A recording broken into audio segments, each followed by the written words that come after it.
Hi. So we recently refreshed the query editor experience within Xata console. So let's see how you can query data now. So I'm now here on this sample project within the main branch. So all you need to do is go to queries. And as you can see, I'm already in the query editor. I've already run this statement. So I created here a customer tables and then just added about 1,000 rows of sample data. Very simple. So all I need to do, I can just hit new query and start getting some customers. Let's add a nice limit, 150, for example. There's about 1,000 records in the table now. And now let's see there's results.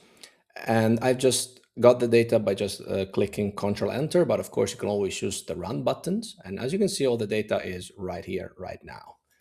So now let's add another statement. For example, I'll keep the original there and let's increase it to, let's say, 1,000. I'm selecting now the current statements. And as you can see, the button now says run selected. So this will only run whatever kind of statement I'm highlighting in this moment. So let's run it. And now we have another tab with all the results. Now it's about 1,000 of them. You might see that here it says 500 plus rows because by default, we limit what we show in the UI to 500 rows to improve performances. But of course, you can disable it. We can always add no limit. And now we would have the entire data set at our disposals. These will also get persisted, so you don't have to change it every single time. There's now all the rows, many rows. So let's add maybe compact density.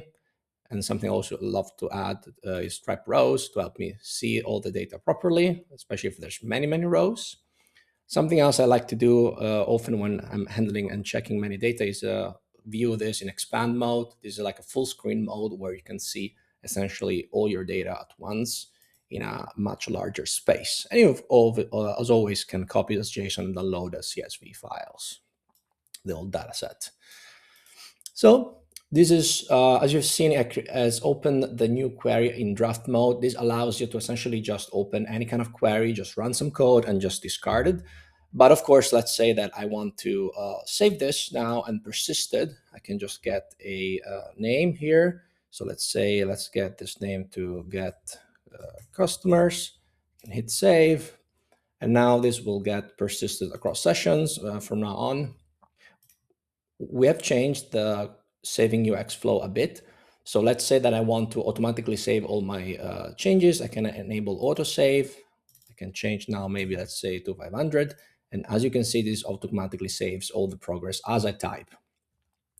The same is true now if I were to create a new query, for example. This would not go into draft mode, but it would actually stay there and get persisted.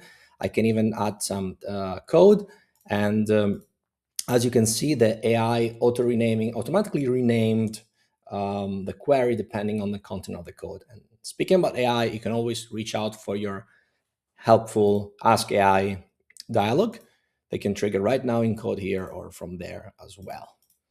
So this is, of course, available from any Xata branch, from all your projects right here, right in the Xata console. And again, thank you very much and see you next time.